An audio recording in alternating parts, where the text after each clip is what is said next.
ladies and gentlemen, boys and girls, even extraterrestrial life tuning in from another planet, we are back, but for something a little different, very much still on the topic of zombies. But today, I thought I'd share my thoughts, feelings on the mode, what's good, what's bad, what I'd like to see, and so on.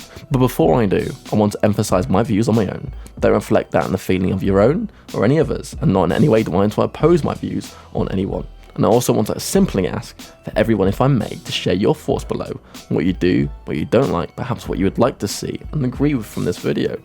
So let's dive in. Call of Duty Zombies and Modern Warfare 3 was rather a surprise to me. More so that we got Modern Warfare 2 the year before and then I hear of a zombies mode being added, not typically heard of in the Modern Warfare universe. Even more so that Treyarch was then again developing this to tie into the new story that they started. And then only a year after, so this year in 2024, that got their own game for round-based being developed. Then Activision and Treyarch invite people to try out and test their game, and from what I've heard and read, I was skeptical, and still am, but we'll reverse back into that in just a moment, because on release, I was delightfully surprised that I actually enjoyed it. But then, time went on. Season 1, which was okay, and Season 1 Reloaded did absolutely nothing for the mode, and now Season 2, just on the corner, and other than drips and drabs, I see nothing that can actively keep me and perhaps the entire community engaged. Not long enough for the release of Season 3, let alone Season 2 Reloaded, and especially after what we got from Season 1 Reloaded. So whilst I enjoyed the mode at the start, and to some degree still do, from what was basically quite a lot of playtime each day, dropped to perhaps 1 or 2 every other night, I've already achieved everything. Other than leveling my weapons and aiming for camos and helping friends, it's all I jump in for. And then we hear about the layoffs and the change around of the studios in a mode that started off well to only fall slightly behind of expectations, especially as the love and the main drive for zombies mode is round based. So let's start with the bad, the things that I'm not too fond of, so we can move and end it with positives. Urzikstan, the map for Warzone, is reused for zombies mode, and I don't dislike Urzikstan, don't get me wrong, but I can't say I'm pleased with the map that we got that was initially developed in mind for Warzone's mode, and nothing changed here. Perhaps bits and bobs that have slightly been adjusted for the mode, but nothing you can really say, that's a nice change. Really, what we really got was threat zones from tiers 1 to 3, but even 4 and 5 are reused Modern Warfare 2 maps. There's no originality. Nothing that screams at you, this is zombies, because it doesn't. Unless you count the tint and atmospheric change, where you move into higher tiers, it gives me a GTA 4-esque vibe from the greens and orange tints, which ended up being a mod that people used to remove. And I'm not saying I don't dislike the atmospheric change as we move into higher tiers, but it doesn't do it justice for the map that we got. Whilst the Warzone map is great, it's not for tanks, bear in mind. And again, it wasn't all that appropriately fitting for zombies. Also, can we not just get a new map already? I think it's another reason that player retention has dropped. Level and design aesthetic play a big role in any game. And when you spend so much time into something, it eventually becomes dull to continuously look at. The timer. This is like Marmite again within the zombies community, at least from what I've seen and read. And I can't reason whether I do or don't like it. But I can't fully understand why they used it as opposed to something more creative to get players on the map. That they actually want you to play, no? I don't think the time is a bad thing, as already we have everything, and if there was no timer to force you out, you'd found everything sooner, camos completed quicker, and Borealis earned faster. Not a bad thing, you say. Sure, who doesn't want to earn and get everything quicker? But if that were a thing, we'd have been bored faster than we already are with the mode. But I want to come back to timing later. So we move on to Acid Rain Storm. Yay, another unoriginal idea that we haven't heard a phrase a million times over. Cool, it serves a purpose for the Storm Caller, but why does it expand rather than it coming in? Acid Rain, why doesn't it melt me as soon as we run into it or get caught up in it? And don't get me wrong, I don't want to insta-die or whatever from it. It just serves as an annoyance rather than a challenge, simply due to its randomized placement. And this is really perhaps a pet peeve, as it isn't a terrible idea. It's just in some circumstances where you're trying to do something and then the timer strikes 0 and you need to get out. It's close to you and can be very problematic to adjust to and have a successful exfil with. Again, we'll come back to this later. Cooldown times in Essence, currently with Essence being only useful per game and becomes useless when after that. It's likely to change in the future with rumours spreading of an upcoming Outbreak wallet, which will be interesting to see and how that's implemented. but that is something that definitely needs changing, as why allow us to accumulate so much essence with no ways to spend it? The cooldown timer. The burden of a lot of runs simply due to the awful stash we have, but we'll talk about that in just a second. 3 full days for the flawless Ethereum crystal. No thanks. 3 whole days? What will the blood burner be like? A week? 2 days is long enough, and even then players don't agree with that. Cooldown times in essence should be something we can store within reason, of course, and cooldown times need to be reduced. What do you think? Let me know in the comments below what's an acceptable cooldown timer for each of the items that you earn in the exclusion zone, because I'm sure this is very debatable amongst you all. And why? The stash, I don't even know where to start. 10 items really for a mode that is meant to be played over and over? And clearly they don't want player retention here. Perhaps not, just Warzone. But even still, the stash serving just 10 items is crazy. You could have all 9 perks and a ray gun or whatever there is. How many was that now? 27 potential items you can craft with more likely to be added in the future? Not ideal at all. This is why players do the tombstone glitch. We want to enter the game with the best items to kill zombies and have fun. It needs to be challenging, sure, but don't hate the player for being that challenging factor to earn schematics in essence, to then only use it every few days or games. With the incredibly poor stash, we have season 1 and 2, and still 10. Brilliant. Miscellaneous. This is very much a mixture of things I think just either serve no purpose or can be very much improved upon. For instance, the buy stations. They're great for the most part, but again, they were just another addition that were tweaked from Warzone to work with zombies. It's a dull experience. You go over to it for a jug, sentry gun, a free play, a res, and so on. Once you have all this, it's useless, unless you're disconnected. And you don't really have any reason to go back, perhaps to get a jug every so often. But they can also be earned through contracts. And is it just me? Or is it also a lackluster of just everything in terms of zombie variety? What happened to the Megaton, the Orders, the Panzer Soldats and so on? Why are they not here? Let's end on seasons. The only thing that can keep this experience alive and fine-tuned to harness potential in a mode that is currently failing for us wanting to go back and play more. We're almost 2 seasons down, and there's only 6 normally in a Call of Duty cycle for the zombies mode that is literally giving us drips and drabs. It's lackluster. Perhaps you jump in for a few games, try out the new additions, and then you stop playing again. At the moment, it's a joyful experience that is different to the traditional round-based experience, but it starts to lose that replayability factor that is so far showing no reason for players to return since launch. So what can be better? What can be done to mitigate from the bad? Let's start with the map. Yes, I complained about the map being unoriginal and it being the Warzone map, but I'd like to see an original zombies map.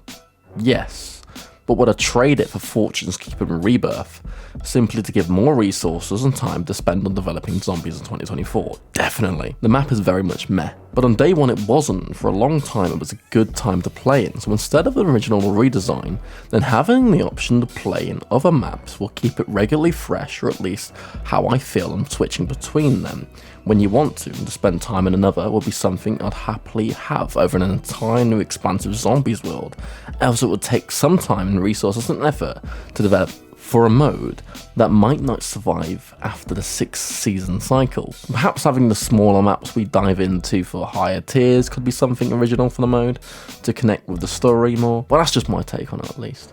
I wouldn't do away with time.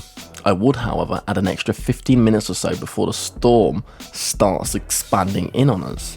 Having a bit of extra time can make a huge difference in players and going the extra mile and finishing up what you could do before exfilling. I think it would be better substitute. You could fit into the storm in some way. For example, when the timer expires, make it crazy, where a lot of zombies start running in or increasing the difficulty that you need to get out fast.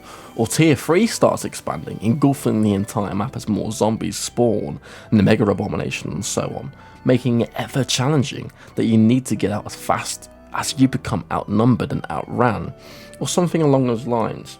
At least, I'd really like to see those, or something along those lines, or at least, that's what I'd like to see. But those are also like this idea. Give me your take on it. What would you like to see? How would you mitigate this, the timer, and so on, making it a little bit more interesting, less of annoyance? Let me know. Cooldown timers in essence. Well, first and foremost, the Outbreak wallet, whatever it ends up being, called a feature, first seen similar format back on the DMZ, and having that so essence doesn't go to waste is a must. And a must potentially come soon and then later, working in a way that Black Ops 2 utilised the bank system. Not the same idea, but being able to store at least 100k would be nice. Cooldown timers. I asked you guys to let me know what you think would be a good cooldown timer. In 3 days, I wouldn't have anything longer than 3 days. In fact, I wouldn't have 3 days at all. So let me know for each individual timer section, or just overall, what you would have for the items, unless you like the cooldown timers.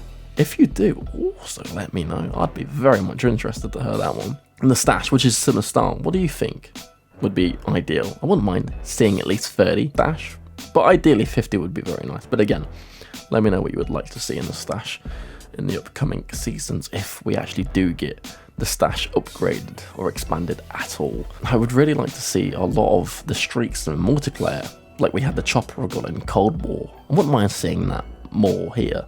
I don't know, more interesting weapons, the Mark II, the Thunder Gun. Let me buy a minigun and pack-a-punch it 3 times, Gallivant Knuckles. Give me a difficult Easter egg to get a 1-inch punch, the Spork and so on. I want the CSBRS, and I missed the Sickle Flyer. Devilishly trolling my friends as they stumbled across the gooey substance I placed before them and Die Rise was a sight to behold, and yeah, I know we ain't seeing that. Well, actually, potentially any of these, but it's a start. The Ether Blade is fantastic, very reminiscent to the House Retriever, just as good as then the Dog Bone and the Gold Plates, which are great, also similar to Cold War. Give us the option to upgrade our gear, like perks, field upgrades and so on. Having a much broader variety of zombies and bosses to face would be good. Oh, the tank, I'd appreciate a tank. Seasons, good old seasons. Give zombies a bigger and better section. Give us a reason to play and stay. And keep on playing. There's lots of feedback being shared amongst the fans, and at least for me, I'd like to see transparency, openness, and the willingness to keep the mode alive as we dive into round-based zombies. At least more than what's delivered in Season 1 and Season 1 Reloaded. I want the missions play a big role in keeping that replayability factor and aiming for something to do and earn at the end. Heck, give us even more zombies camos to grind for. I'd be happy with that. So, what's good about the mode? You've heard me complain about the awful to, okay, what can be improved, but is there anything good? Of course there is. Let's start with the lobby. It's simple, straightforward, easy to understand and learn. You have an operator or operators that can be selected to infill, which shows how well equipped they are, with a simplified loadout and a rucksack, and then within that you can use items collected in the exclusion zone to store them in the stash, or use the stash to then enter with what you've crafted, stored and earned. Fantastic. Contracts. Now, I almost had this on the list, but overall so far I think the contracts are fun and engaging.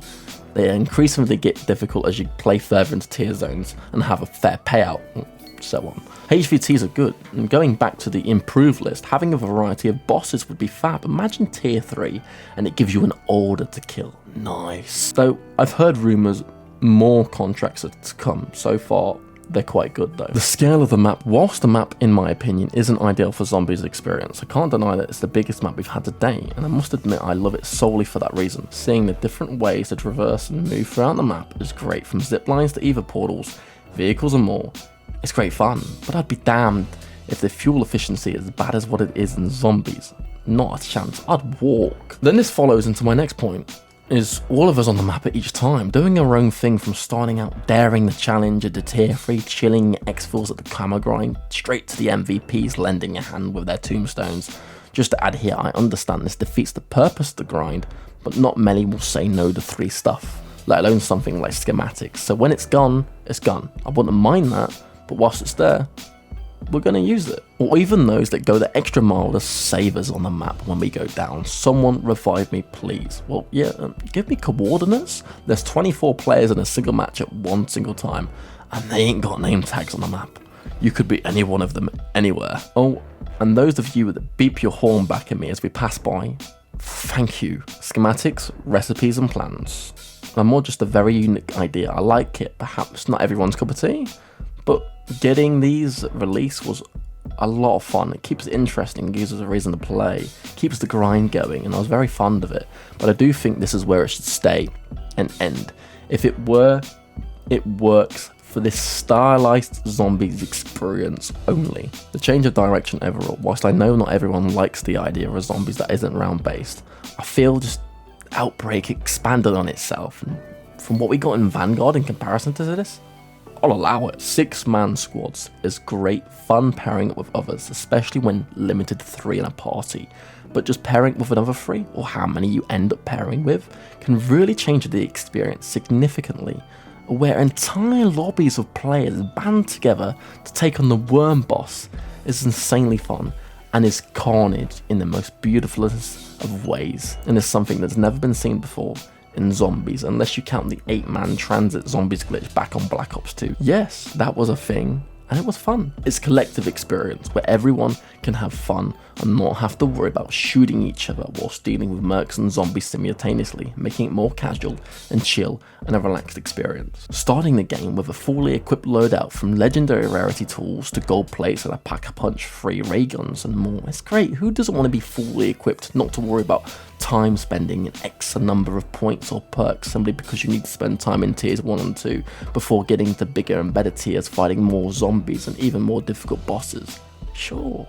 There is plenty more that can be added into this section, as much as the same for the others. So what do you think is the bad about the mode? What can be improved?